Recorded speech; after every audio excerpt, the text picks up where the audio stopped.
అందరూ సంతోషంగానే ఉన్నారు. మన రాష్ట్రంలో ఉన్నటువంటి కాంగ్రెస్ సన్నాసులకు మాత్రం నల్ల జెండాలు కనపడతా ఉన్నాయి. పచ్చి అబద్ధాలు మాట్లాడడానికి కూడా ఒక అంతు ఆధారం ఉండాలి.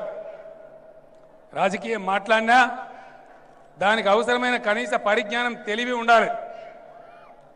నిన్న రంగారెడ్డి జిల్లా కలెక్టరేట్ ముందు ఈ రాష్ట్ర ప్రదేశ్ కాంగ్రెస్ కమిటీ అధ్యక్షుడు ఉత్తమ్ కుమార్ రెడ్డి, ఆయనతో పాటు శాసనసభలో ప్రతిపక్ష నాయకుడు జానారెడ్డి ఇద్దరు కలిసి ఏం మాట్లాడతారు? 152 మీటర్లకు తమ్మిడిహట్టి ఒప్పందం కుదిరింది అని మాట్లాడాడు. ఉత్తమ్ కుమార్ రెడ్డి, నీవు నిజంగా నిజాయితీ ఉన్నవాడవైతే నేను ఎట్లయినా బేగంపేట ఎయిర్పోర్ట్లో ఇంకో అర్ధగంట 40 నిమిషాలు ఉంటా. నీకు దమ్ముంటే ఆ ఒప్పందం కాగితం తీసుకొని బేగంపేట ఎయిర్పోర్టుకు రా. ఒకవేళ అది నిజమే అయితే ఇక్కడి నుంచి నేను ఇంటికి పోను, రాజ్భవన్కు అయినా రాజీనామా సమర్పిస్తాను మనవి చేస్తా ఉన్నాను. ఇంటికి పోను, నేను నేరుగా రాజ్భవన్కు పోయి గవర్నర్కు నా రాజీనామా సమర్పిస్తా, జీవితంలో రాజకీయ సన్యాసం తీసుకుంటాను మనవి చేస్తా ఉన్నాను. ఇంత పచ్చి అబద్ధాలా మీరు చెప్పేది? ఇంత దారుణాలా మీరు మాట్లాడేది? అసలు ఇవాళ తెలంగాణ గోసకు కారకులు ఎవరు, బాధ్యులు ఎవరు? 60 ఏళ్ల నాడు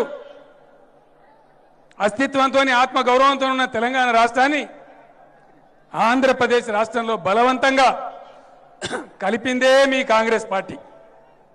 ఆ తర్వాత దేవునూరు ప్రాజెక్టు అబాండన్ చేస్తూ ఉంటే, అప్పర్ కృష్ణ ప్రాజెక్టును ఆగం చేస్తూ ఉంటే, నాగార్జున సాగర్ ప్రాజెక్టు సైట్ మార్చి నందికొండ ప్రాజెక్టు పేరును నాగార్జున సాగర్ చేసి తెలంగాణకు నీళ్లు రాకుండా చేస్తూ ఉంటే మౌనంగా ప్రేక్షక పాత్ర వహించిందే మీ కాంగ్రెస్ పార్టీ. మీరు 40 ఏళ్లు పరిపాలించారు. మీరు చెప్పే తమ్మిడిహట్టి అగ్రిమెంట్ నిజమే అయితే మీరు పని ప్రారంభించింది 2008లో, టిఆర్ఎస్ గవర్నమెంట్ వచ్చింది 2014లో. తమ్మిడిహట్టి బ్యారేజ్ ఒప్పందం జరిగే ఉంటే 6 సంవత్సరాలు ఆ బ్యారేజ్ దగ్గర తట్టెడు మట్టి కూడా ఎందుకు తవ్వలేదని చెప్పి నేను అడుగుతా ఉన్నా. ఇది వాస్తవం కాదా? ఈరోజు కూడా తట్టెడు మట్టి ఎక్కడ తవ్వినరా? వాస్తవాలు ఈ విధంగా ఉంటే, అసత్యాలు చెప్పి ఇలా మంచి జరుగుతూ ఉంటే, రాష్ట్రానికి పర్మనెంట్గా కరువు పోయేటువంటి పరిస్థితి వస్తూ ఉంటే మీ కళ్ళల్లో నిప్పులు పోసుకుంటా ఉన్నారు. మల్లన్న సాగర్ దగ్గర మీ డ్రామాలు, భూములు అక్వైర్ చేస్తూ ఉంటే మీ డ్రామాలు చూస్తూ ఉన్నారు, ప్రజలు గమనిస్తూ ఉన్నారు. ఎంత నాశనం చేసిన మీరు పదవులలో కులుగుతూ పైరవీలు చేసుకుంటూ తెలంగాణను సర్వనాశనం చేసినదే మీ కాంగ్రెస్ పార్టీ. మీ తర్వాత 18 ఏళ్లు పరిపాలించినటువంటి తెలుగుదేశం పార్టీ. మీ హయాంలో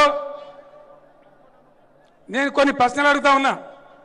మీరు మనుషులే అయితే, మీకు పౌరుషం ఉంటే వీటికి ప్రజలకు సమాధానం చెప్పాలి.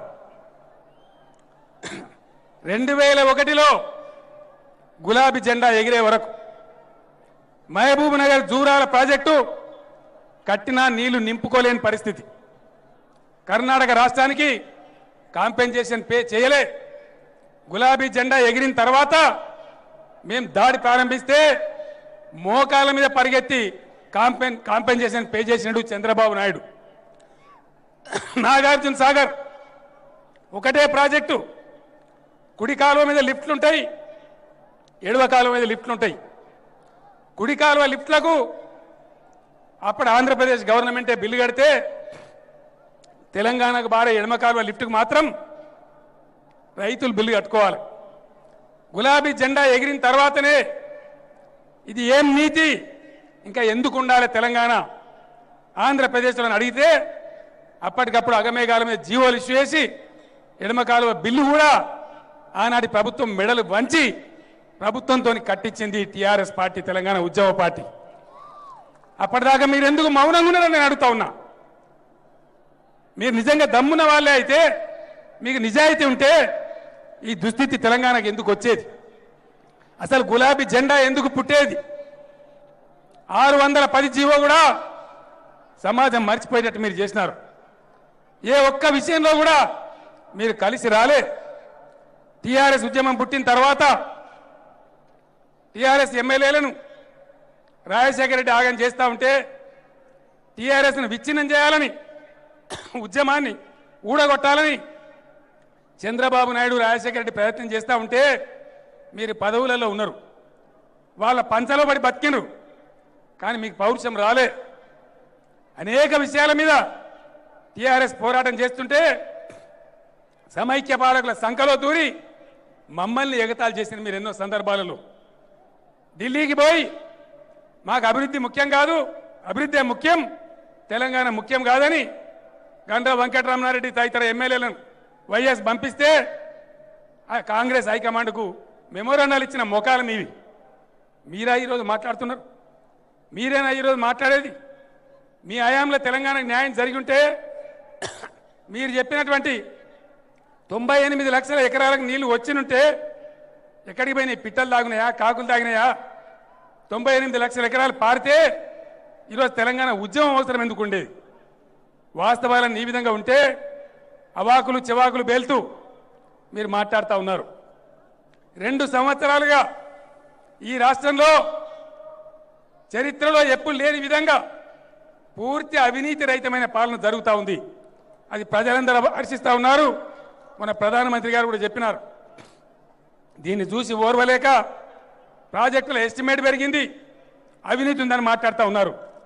2 సంవత్సరాల నుంచి నేను మౌనం పాటించిన, మర్యాద ఉందాం పెద్ద మనిషి రకంగా అనుకున్నా.